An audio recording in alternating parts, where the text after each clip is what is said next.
Bom dia, Igreja de Deus. Que a graça e a paz do Senhor Jesus seja com cada um aqui presente.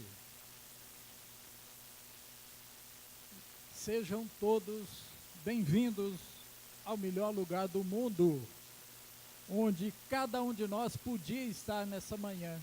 É aqui o melhor lugar do mundo. Na presença do Senhor, junto dos irmãos e ouvindo a mensagem do Senhor. Glória a Deus, porque nós podemos dizer, somos pessoas felizes. Nós estamos aqui, família de Deus, povo de Deus. Todos nós somos pessoas felizes por isso. Eu quero e vou, com as bênçãos de Deus, compartilhar com a Igreja do Senhor um assunto novo. É o assunto que foi lido. O filho perdido é novo, não é? É novo. Não é? Então, irmãos, veja bem, eu quero compartilhar com a amada Igreja do Senhor Jesus 5 pontos nessa parábola para lembrarmos de algumas situações na nossa vida quando nós achamos que nós somos os senhores do nosso nariz. Quando nós achamos que o Pai está exigindo muito de nós e então nós resolvemos arrumar a nossa vida. A parábola não diz o que motivou aquele rapaz a sair do convívio da família. Isso nos leva a inferirmos, a imaginarmos várias coisas, não é? E algumas delas nós podemos até pensar assim, ele quis fugir da disciplina do pai. Está achando que o pai está muito rígido com ele. Um outro ponto que nós podemos pensar também, achar que está trabalhando muito e que a obrigação de trabalhar mais é do irmão mais velho, porque inclusive ele vai receber uma parte maior da herança. Não é assim? Naquele povo, naquela época era assim, o primogênito recebia uma parte maior na herança. Ele podia estar pensando também que estava se sentindo como um escravo na sua casa. E o que a maioria dos estudiosos da palavra entendem é que talvez ele estivesse ouvindo muitas conversas das pessoas que rodeavam a família, aquelas pessoas que circundavam os seus familiares ali, ficavam falando de outros povos, ficavam falando de outras pessoas, outras maneiras de viver, costumes diferentes, fora daquela vidinha que ele tinha ali.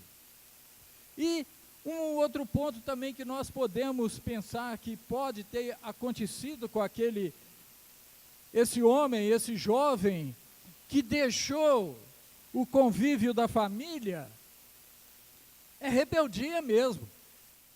Porque é próprio da nossa natureza ser rebelde, não é? Ele pode ter se rebelado e foi embora. Mas aí a pessoa começa a achar que as coisas têm que ser como ela quer que seja. Mas então, irmãos, essa pessoa, ela pode ter começado a achar que as coisas têm que ser como ela quer. E isso acontece com muitos de nós. Mesmo sabendo o que a Bíblia diz, nós empinamos o nosso nariz e queremos fazer como nós entendemos. Isso nos leva ao primeiro ponto que eu quero compartilhar com a igreja. Veja bem, aquele jovem, ele quis fazer do jeito dele. Ele quis matar a sua curiosidade sobre outros povos, se foi esse o motivo que o levou a sair de casa. Mas para isso, o que ele precisava? Ele precisava de din-din, né? Dinheiro. E onde ele ia conseguir isso? A herança do meu pai. Ele vai lá, do jeito dele, na cara de pau, e pede ao pai a herança. Pai, me dá a parte da minha herança aí. O desejo é muito forte, porque o certo é o quê? É esperar o pai morrer, então a herança é dividida. Mas esse cara não. Ele chega lá e fala, pai, me dá a minha parte aí, adianta o meu aí. O egoísmo dele falou mais alto. Tem que ser agora. Eu quero agora. Aquela pessoa, ele não pensou que ia sobrecarregar o trabalho. Se ele fazia pouca coisa naquela família, porque naquela época, todos na família tinham que trabalhar desde o pequeno. Hoje não, né? Se você puser seu filho para trabalhar hoje, é um risco muito grande de você ir preso, né? Mas naquela época, não, os filhos ajudavam no sustento da família. Ele não pensou que ele saindo, ele virando as costas para a família, ele ia sobrecarregar o pai, ou talvez a mãe, e principalmente aquele filho mais velho. Ele era quem tinha que trabalhar, era. Da maneira geral, a situação de toda a família ficou prejudicada. E a Bíblia diz, nesse texto que foi lido no versículo 13, é interessante a gente observar que está registrado aí que ele ajuntou tudo que era dele, não é? Ele reuniu tudo o que tinha e foi para uma região distante, e lá desperdiçou tudo. Irmãos, isso dá para a gente pensar que essa pessoa não pediu conselho a ninguém, porque ela está decidida que o que ela vai fazer é que está certo. E muitos de nós acontece assim também. E o que acontece? Nós batemos com a cara na parede. Ele não observou que o bem-estar dos outros daquela família, e ao que parece também, ele nem pensou em Deus. Nem pensou em Deus. E quantos de nós que tomamos decisões absurdas, decisões diferentes, daquilo que nós sabemos que o povo de Deus precisa fazer, e a gente quer fazer como a gente entende. Ele entendeu que devia ir para uma terra bem distante, por quê? Separar é preciso. E o versículo 14, se o versículo 13 fala que ele ajuntou tudo, o versículo 14 já registra que ele gastou tudo.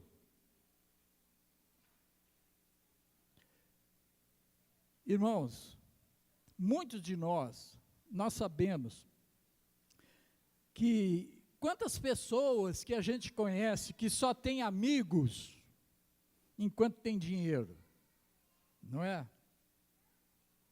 Muitos de nós conhecemos várias pessoas assim, que está cheio de amigo enquanto tem dinheiro.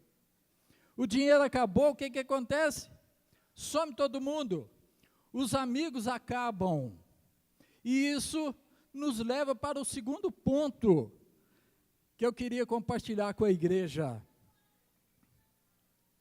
Quando nós viramos as costas para Deus, nós não queremos mais o Pai, nós nos rebaixamos ao extremo.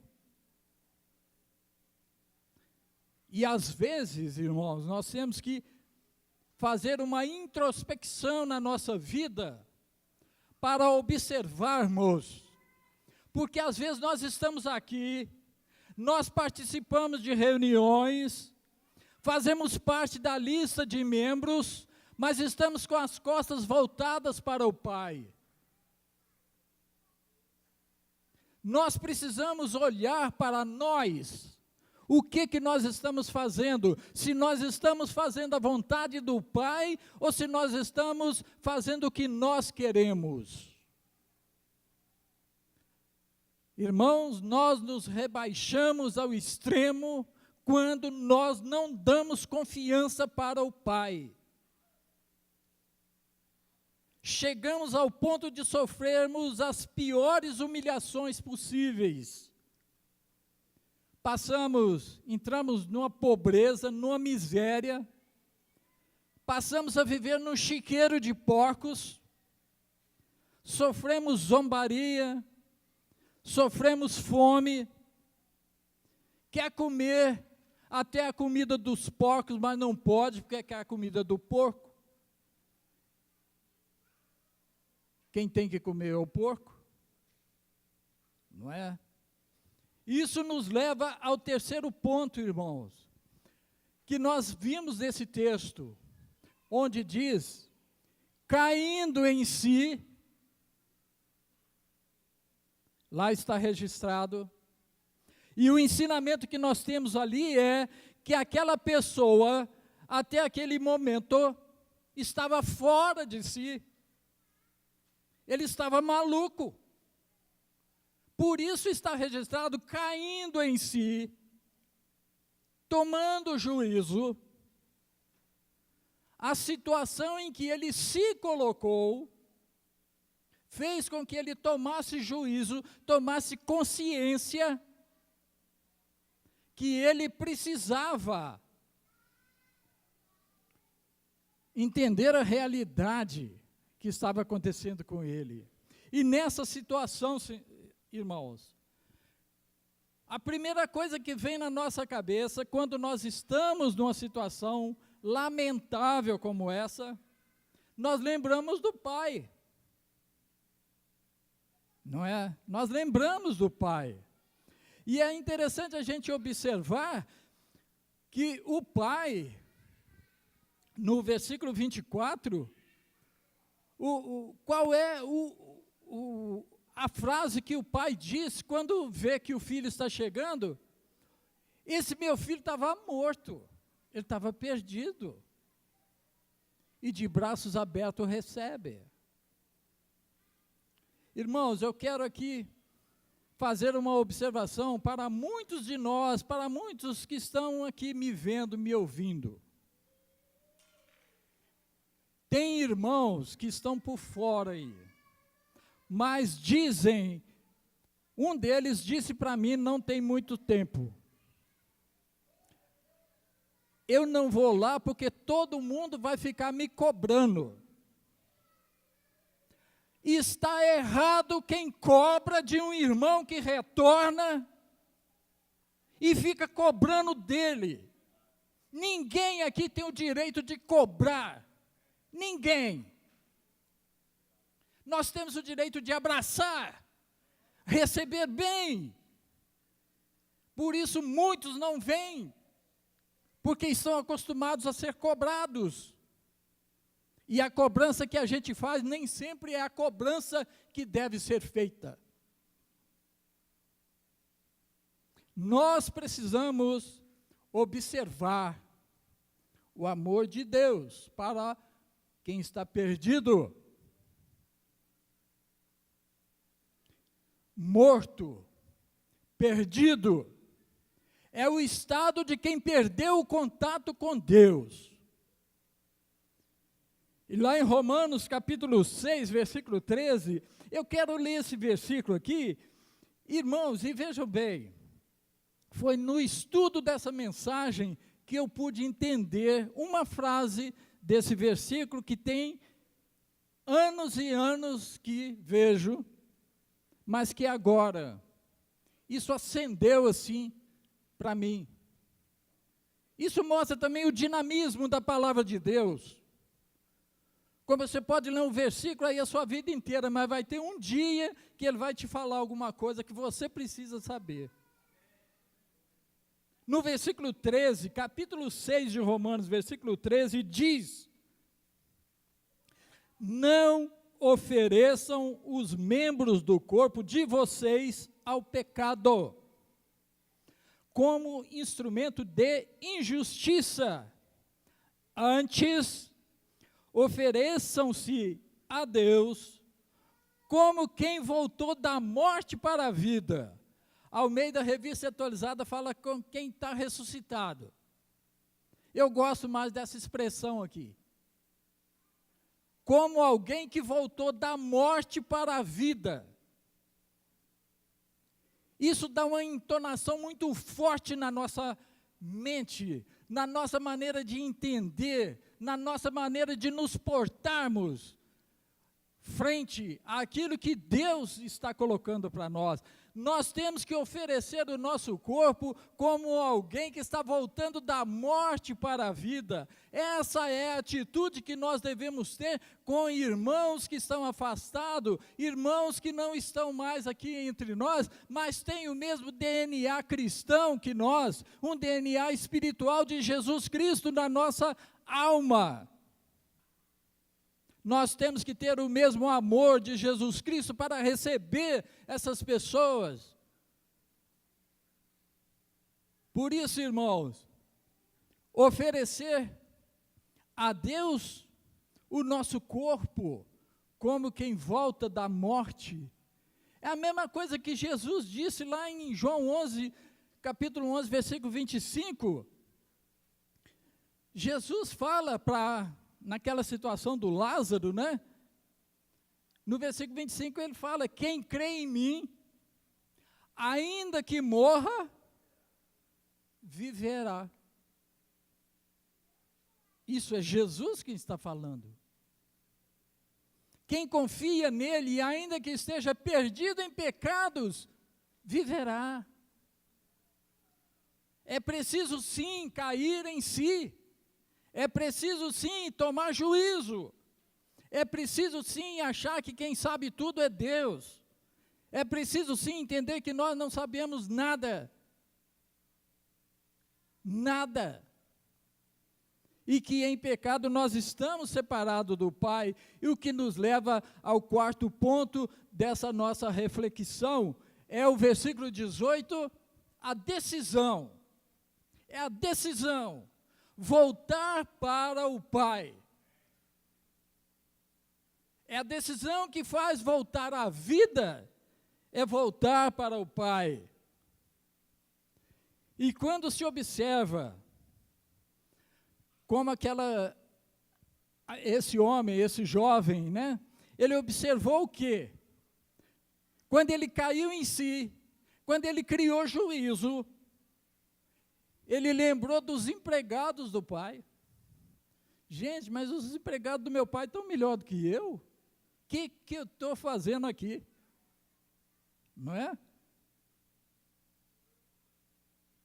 Aquele filho perdido tomou a decisão que está escrita no versículo 20. Levantou e foi. Isso é decisão, irmãos. Nós precisamos tomar decisões positivas dessa forma. Não ficar postergando, não, amanhã, não, deixa na semana que vem. Não, tem que cair em si, acreditar que você, fora da presença da família, fora da presença do Pai, virando as suas costas para o Pai, você está morto. Você precisa retornar da morte para a vida. E tomar a decisão correta, levantar e ir, como esse jovem fez. Ele levantou e foi. Agora, o quinto ponto, para fechar esse negócio aqui. Confessar. Confessar. Ele não teve a coragem de chegar perto do pai e falar: me dá a minha parte. Ele agora precisa da mesma coragem para confessar. Ele precisa da mesma coragem para chegar lá: pai, eu pequei contra ti e contra o céu. Trata-me como um dos teus empregados. A mesma coragem agora ele precisa dela para chegar diante do Pai. Mas o que é necessário entender é a maneira como o Pai vai receber essa confissão. É a maneira, fechando aqui, como que o Pai vai receber esse filho rebelde. Sim, é rebelde, mas ele voltou. A chance dele agora ser outra criatura, ser uma nova criatura, aquelas coisas passadas já ficaram para trás, agora ele é uma nova criatura. O Pai faz a maior festa para receber aquele filho que estava perdido, mas que agora voltou.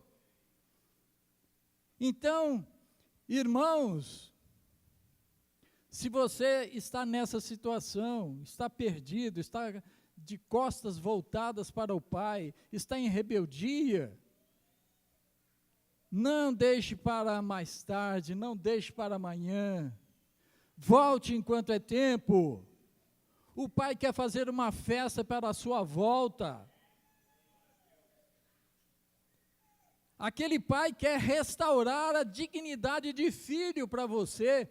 O nosso Pai do céu, Ele restaura a dignidade para aquele filho que volta, e Ele diz o quê? Depressa, tragam a melhor roupa para esse meu filho. Você lembra daquelas festas das bodas do filho do rei? Aquela veste nupcial que todos os convidados precisam ter, e que lá tinha um que não tinha? Aquela veste nupcial, o Pai quer vesti-lo. Volte enquanto é tempo. Aceite essa mensagem como um encorajamento, porque, como diz lá no versículo 7 desse capítulo 15 de Lucas, há uma festa no céu, por quê? Um pecador que se arrepende. E nós entendemos às vezes que isso é só do mundo, né? Quando a pessoa sai do mundo e entra para a família de Deus. Não. É quando está na igreja também que está em pecado. Volte, retorne, façam as pazes com o Senhor. Põe um anel no dedo, você vai ser dignificado outra vez na família. Calçado nos pés, porque você não vai ser mais escravo. Ô, Nilton, eu tinha um pendrive para mostrar aqui, mas esqueci. Agora é tarde, né? Ok, eu começo de novo. Não? Então, irmãos, isso é para a gente refletir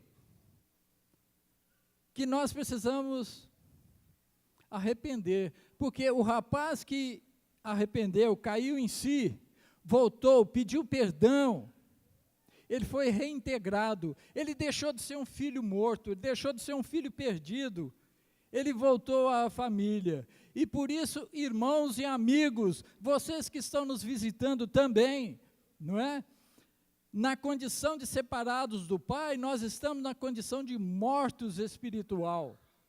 A coisa mais certa a fazer é arrepender do que fez ou do que faz. Porque tem muita gente que está estacionada no pecado. Tem muita gente que tem, aqui na igreja, no meio cristão, tem muita gente que tem pecado de estimação, não solta a correia dele de jeito nenhum. É preciso rever isto. É por isso que eu trouxe essa mensagem para a gente, para compartilhar com vocês dessa forma, porque não importa, irmãos, o cheiro que você traz quando você volta. Se você está cheirando a chiqueiro, você está cheirando a porco, não importa não, o Pai limpa. O Pai sabe limpar. Volta. Que Deus abençoe a igreja. Que Deus cuide para que nós sejamos de corações abertos, como é o coração do Pai.